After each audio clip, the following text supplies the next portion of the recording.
The first light of dawn poured across the desert like molten gold, stretching long shadows from jagged rocks and sun-bleached sand.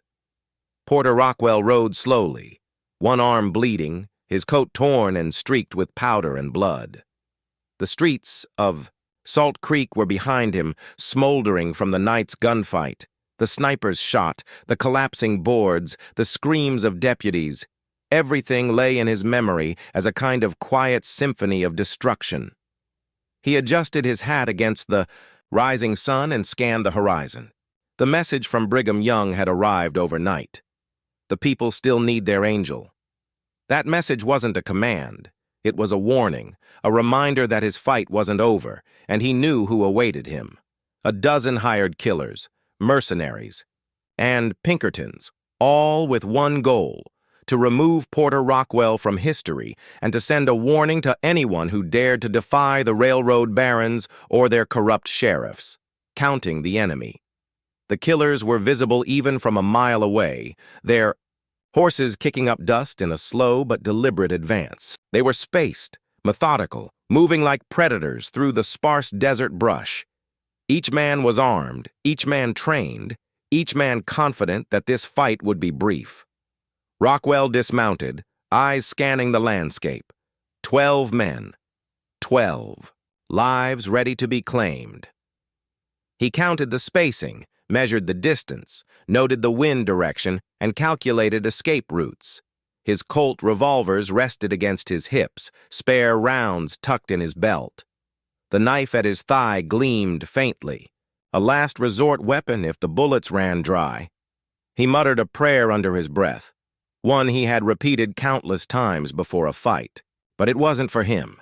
It was for the people he had sworn to protect, for the innocents who would pay the price if he faltered. The first volley, when the first gunshot cracked through the morning air, it was met with a calm, deadly response. Rockwell's revolvers barked like twin thunderclaps. A rider fell from his horse, pitching forward into the sand. Another's hat flew into the air, the bullet slicing clean through it. Chaos erupted. Horses reared and screamed. Rockwell moved like smoke through the dust, ducking behind rocks, firing, reloading with mechanical precision. He wasn't fast. He was relentless. Every movement calculated, every shot measured, each man falling not by luck, but by design, the T. Hired killers tried to flank him, circling wide, thinking the angel would be trapped by numbers. But Rockwell anticipated every maneuver, slipping between shadows, using terrain to his advantage. Rocks, gullies, and the natural rise of the desert became extensions of his body. Blood in the sand by mid-morning, the desert floor was littered with bodies. 7 of the dozen lay motionless, dust rising around them with each sudden wind. Rockwell's breathing was steady, controlled, though his arm throbbed where the sniper's bullet had grazed him in Salt Creek. He felt pain, but it was nothing. Compared to the focus of survival, the awareness that every second counted. He spotted a rider trying to circle behind a ridge for a clear shot. Rockwell took careful aim, fired, and the man dropped mid-gallop. The horse skidded, rolling over, hooves kicking dust into the wind. 4 remained. They knew the legend of Porter Rockwell. They could feel the inevitability of death radiating from him. Fear cracked across their faces, and it slowed them, even as they tried to maintain discipline.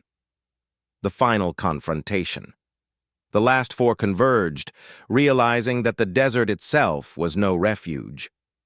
Rockwell stood atop a low ridge, his Colt leveled, revolvers smoking. He didn't rush. He didn't panic. One by one, they fell into his line of sight. A man charged, pistol raised. Rockwell fired twice, a bullet into the chest, a bullet into the hand holding the gun. Another dove for cover behind a rock, but Rockwell's third shot knocked him flat onto his face. Only one remained. He was tall, strong, and desperate. He raised his rifle for a headshot, but Rockwell was faster. His Colt barked, the man staggered, and the barrel of his rifle slipped from his grip. Rockwell advanced, walking through the haze of gun smoke and dust. "You wanted me dead," Rockwell said, voice low and steady. "Now you understand why you never should have." The man dropped, to his knees, hands raised. Rockwell's revolver didn't waver. A single shot ended it. Aftermath. When the dust settled, the desert lay silent. 12 men sent to kill him now littered the sand, their horses wandering aimlessly, spooked and riderless. Rockwell knelt briefly, catching his breath, wiping sweat, and blood from his face. He didn't smile, he didn't rejoice. Killing was a burden he carried because it had to be carried, and because mercy often meant death in the Wild West. A rider appeared in the distance, galloping fast through the morning sun. It was a messenger from Brigham Young himself. He dismounted, holding a folded letter. "The prophet sends word," he said, his eyes wide with awe and fear. "He says the people still need their angel." Rockwell took the letter, folded it carefully, and slipped it into his coat. He mounted his horse. "Then I ride," he said softly. The horse surged forward into the desert. Dust and sunlight danced around him. Behind him lay the trail of bodies, the echo of gunfire, and the memory of men who had underestimated him. Porter, Rockwell, the Mormon angel, the Avenger, rode alone. His legend solidified in blood and sand. Legacy and reflection. For years, the tale would grow. In every saloon and frontier settlement, people whispered the story of the man who had killed more than Wyatt, Earp, Doc Holliday, and Bat Masterson combined. Some called him a murderer. Others called him a savior. All agreed on one thing. When Porter Rockwell rode, death rode with him. The desert stretched endless before him, but he didn't fear it. He had become part of it. A shadow moving through rocks and dust. A force of vengeance guided by law, loyalty, and faith. The Wild West had no other like him, and it never would again. As the sun climbed higher, the wind carried a promise. Porter Rockwell was not done, and no man could stop the angel when justice or vengeance was his path. The sun was still low when Porter Rockwell rode east out of Hell's Backbone Canyon. His coat was torn, his arm burned from a grazing bullet, but his horse carried him steady through the desert. The dawn air was cool, smelling faintly of sage and dust. Yet it could not cleanse the stink of powder and blood from his skin. He rode in silence, mind grinding over the folded paper he had taken from one of the Missouri dead. The words Salt Creek scrawled in a rough hand were not chance. Someone wanted him there. Whether it was a trap or a challenge, he meant to face it head on. Salt Creek was not like Dead Horse Crossing. It was bigger, meaner, and wore the thin mask of civility draped over lawlessness. The railroad had carved its way near the town, and with the steel came gamblers, land barons, hired guns, and sheriffs who chose their allegiance not by the badge on their chest, but by the coin in their pocket. As Rockwell crested a ridge, Salt Creek came into view. A cluster of wooden buildings straddling a crooked street, smoke rising from chimneys, the clang of a blacksmith faintly echoing. Even from here, he could feel eyes waiting. Old friend, old enemy, the street emptied as Rockwell rode in. Townsfolk stepped back into doorways, whispering his name. He guided his horse slow, eyes sweeping left and right. He wasn't surprised when he saw him, Sheriff Asa Burdett. He stood on the boardwalk outside the sheriff's office, a man of broad shoulders and iron-gray hair under his hat. His star glinted faintly in the light, though the scatter of armed deputies behind him showed where his real power lay. In his hands rested a shotgun, held casual but ready. Rockwell reined in his horse. For a moment, silence. Just two men staring across years. "Porter," Burdett said finally, his voice steady, almost weary. "I hoped it wouldn't come to this." Rockwell dismounted, boots hitting dust. His long hair stirred in the morning wind. "You always hoped for too much, Asa." They had once been close. Years back, they had shared bottles, hunted raiders, even laughed around campfires. Burdett had worn his badge straight in those days. But somewhere along the trail, Asa had traded conviction for survival. The railroad paid well for loyalty, and Asa had taken it. "You've killed more men than Wyatt, Earp, Doc Holliday, and Bat Masterson combined," Burdett said, loud enough for the gathered townsfolk to hear. "Maybe some deserved it, but it ends here. Tonight, the angel burns." Murmurs rippled through the crowd. Deputies shifted nervously, hands brushing their pistols. The townsfolk pressed tighter into the shadows, hearts pounding in their chests. Rockwell's gaze was cold steel. "You draw on me, Asa, and you'll be part of that count." The standoff. The boardwalk creaked under Asa's boots as he stepped down, shotgun leveled. Rockwell's fingers hovered near his Colt, his stance loose, almost casual. But every nerve in him was taut, waiting. A tumbleweed rolled across the street, crunching softly. The piano in the saloon had long since gone. Silent. Every window shutter was closed, every child hidden behind skirts. "Last chance, Porter," Asa said. "Drop your guns. Walk away. Maybe I keep you alive long enough for the railroad men to decide what to do." Rockwell tilted his head. "You ever known me to walk away?" The silence cracked. Asa fired. The shotgun blast tore through the dust where Rockwell had been standing a heartbeat before. Rockwell's Colt barked twice, sparks flying from Asa's shoulder as the man staggered back. The street erupted. Deputies rushed forward, rifles raised. Townsfolk screamed and ducked.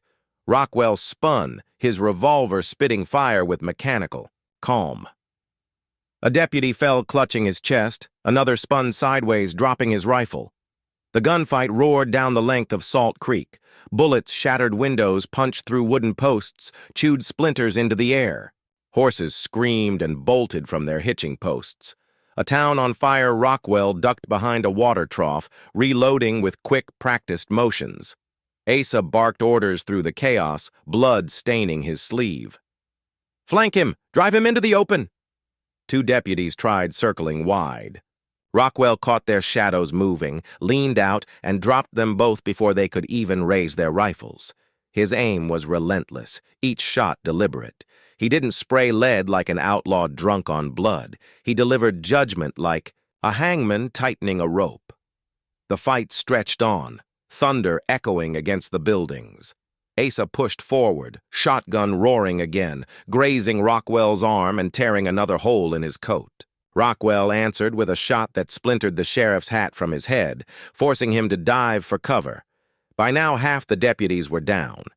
The rest hesitated, eyes darting between their bleeding comrades and the angel who moved like smoke through their bullets. The old wound for a moment, the chaos lulled. Smoke hung thick in the air, the acrid bite of powder burning the nose. Rockwell and Asa faced each other again through the haze. "You should have stayed, my friend," Rockwell called, voice cutting the silence. Asa's face twisted. "You should have stayed human. But you," he coughed, blood on his lips, "you made yourself into a monster." Rockwell's jaw clenched. Monster or angel? It made no difference. He had chosen his path long ago, and no man's curse could turn him from it. He advanced, boots crunching, revolver steady. Deputies shifted uncertainly behind Asa, torn between duty and survival. That was when the shot rang out. The sniper. The bullet hit Rockwell high in the arm, spinning him half around. He gritted his teeth, staggered, but didn't fall. He'd felt worse. He looked up, a figure crouched on the rooftop of the hotel opposite, rifle barrel still smoking. Not a deputy, a hired gun. The railroad's hand had reached deeper than Asa's badge. The sniper chambered another round, steadying for a kill shot. Rockwell dove into the cover of a broken wagon, breath ragged, blood streaking his sleeve. He could hear Asa shouting, could hear the townsfolk wailing, could hear the metallic whisper of the sniper reloading. This was no longer a fight between old friends. This was war. The desert night wrapped itself around Porter Rockwell like a cloak. He rode out of Dead Horse Crossing with only the stars above and the hiss of his horse's hooves stirring the grit below. The horizon was jagged, teeth of red rock silhouetted against a moon thin as a scythe.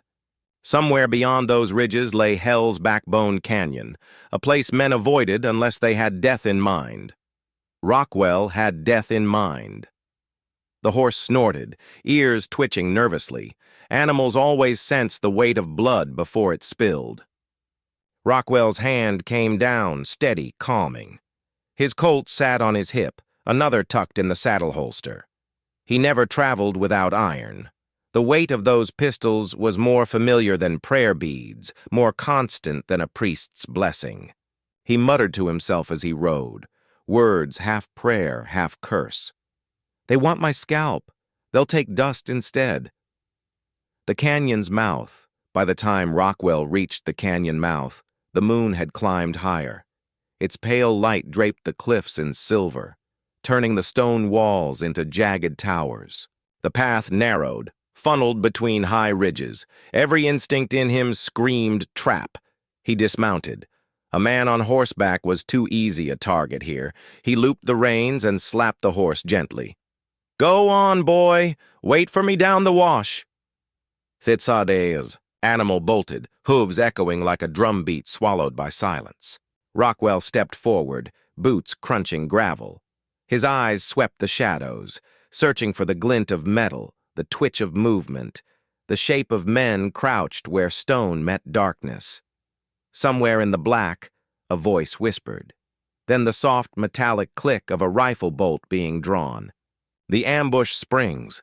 The first bullet sang past his ear, close enough to comb a strand of his long hair. Rockwell dropped flat, rolling behind a boulder before the echo finished bouncing between the cliffs. The canyon came alive with fire. 6 muzzles flashed in the dark, turning the rocks into a killing ground. But Rockwell wasn't a man who panicked under lead. He'd survived mobs, raids, prisons, assassination attempts. His reputation wasn't rumor, it was practice written in blood. He drew, fired once. The gunshot echoed like thunder. A man's grunt followed, sharp, final. "One down! Damn him! Spread out!" another shouted. Boots scraped on stone as the Missourians shifted. Rockwell slid to the side, hugging the ground. A rifle cracked from above. Chips of rock stung his face. He fired twice upward, not aiming for a clean kill, just to make the man flinch. Then he darted deeper into shadow. Ghost in the rocks. The canyon was his enemy, but it was also his ally. Shadows moved. Echoes lied. Men who didn't know its throat could be led into their own graves. Rockwell crouched behind another boulder, breathing through his teeth. He counted. 1 dead, 5 alive. Their formation was sloppy. Missourians might have hunted farmers, burned homes, but they weren't disciplined soldiers. They thought 6-1 was enough against Porter Rockwell. Another muzzle flash. The bullet sparked against stone a hand's width from his knee. Rockwell leaned out, fired once, twice. A scream tore the night. Boots kicked against gravel until they stilled. 2 down. "Son of a... He's a damn ghost!" one shouted. Rockwell felt the corner of his mouth twitch into the barest smile. Ghost suited him. The close fight. The next man tried creeping low along the canyon wall, thinking the shadows would hide him. Rockwell heard him before he saw him. The scrape of boot leather, the rattle of loose pebbles. He holstered his Colt, drew his knife instead. When the man lunged from the dark, Rockwell was already on him. The knife flashed, quick and brutal. The man gasped, staggered, fell against the stone, blood painting the wall. 3 down. Gunfire erupted in retaliation, 2 rifles hammering the boulder Rockwell crouched behind. He felt the sting of rock splinters bite into his neck. 1 bullet tore his coat but didn't reach flesh. He answered with calm precision, sliding out, firing once left, once right. Another grunt. Another body hit the dirt. 4 down. The last 2 broke. He heard them scrambling higher up the slope, desperate for the advantage of height. Rockwell followed slow, deliberate, stepping where shadows covered him. He was patient. He'd hunted worse in Missouri. The last man once slipped. A fall, a scream, then silence broken by the wet thud of flesh against stone. That left one. The last man fired wildly into the dark, panic-spraying bullets that sparked harmlessly against rock. His breath echoed ragged, loud enough to track. Rockwell climbed, quiet, methodical. When he came up behind the gunman, the man spun too late. His rifle barrel swung, but Rockwell was already inside its reach. His Colt pressed against the man's gut. "You tell Missouri," Rockwell growled, voice low, steady. "The angel still rides." The trigger clicked. The man folded like a sack of grain. Silence after slaughter. The canyon swallowed the last echoes. Rockwell stood still, breathing hard, smoke curling from his Colt. The ground smelled of powder, iron, and blood. 6 had come for him. 6 lay dead or broken. He holstered his weapon and scanned the sky. The moon had slid lower, casting long shadows across the bodies. He felt no triumph, no exhilaration, just the cold certainty that Missouri would never stop. These 6 weren't hunters. They were bait. Someone had sent them to measure him, to see if the angel had grown tired, old, slow. He knelt beside one of the corpses, rifling through the man's coat. A folded paper slipped free, a wanted notice, yellowed, Rockwell's name scrawled bold. On the back, another hand had written a single word, Salt Creek. Rockwell's jaw tightened. Whoever wanted him dead wasn't finished. They were herding him, pushing him toward the next battlefield. He stood, long hair brushing his shoulders, and spat into the dust. "Then I'll ride into their fire." The desert day was dying. The sun had dropped low behind the serrated ridges of the Wasatch, bleeding fire across the sky until the entire western horizon looked aflame.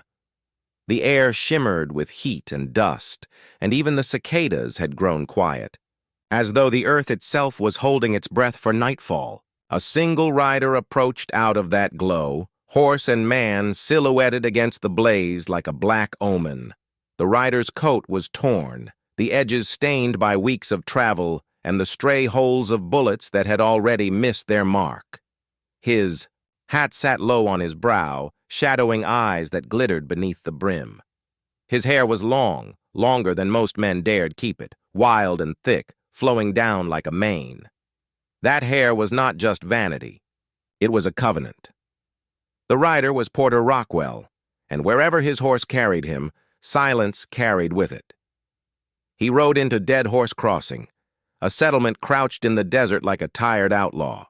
The place wasn't on most maps, just a stop, along the trail for those moving contraband, whiskey, or stolen cattle.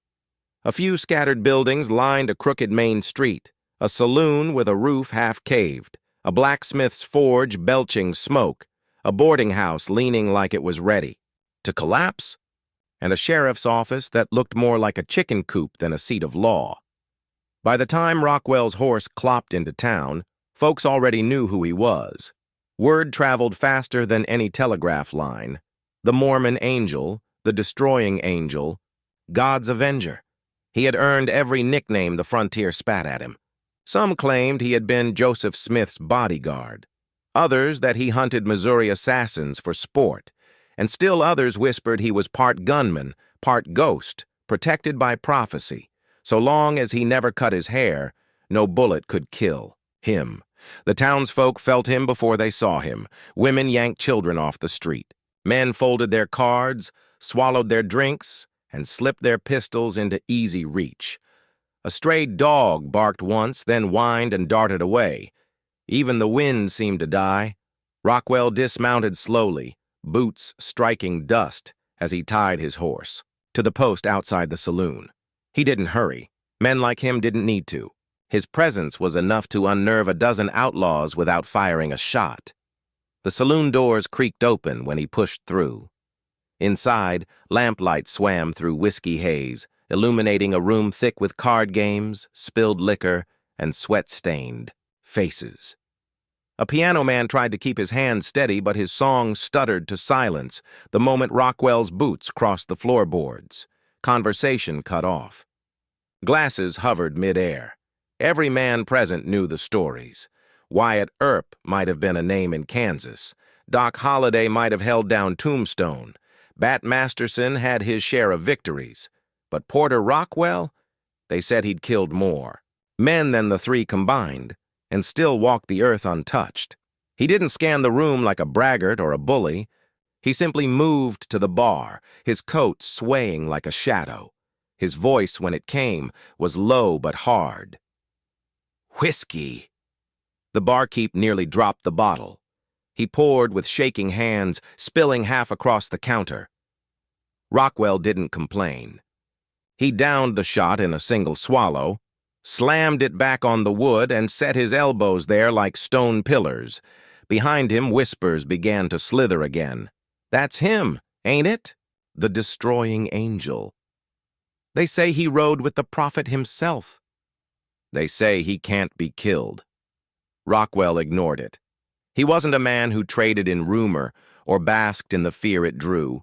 He lived on instinct, and right now, instinct told him he wasn't alone in this town for long. From the far corner, a man in a weather-beaten hat watched him too closely. Missouri eyes, Rockwell thought immediately.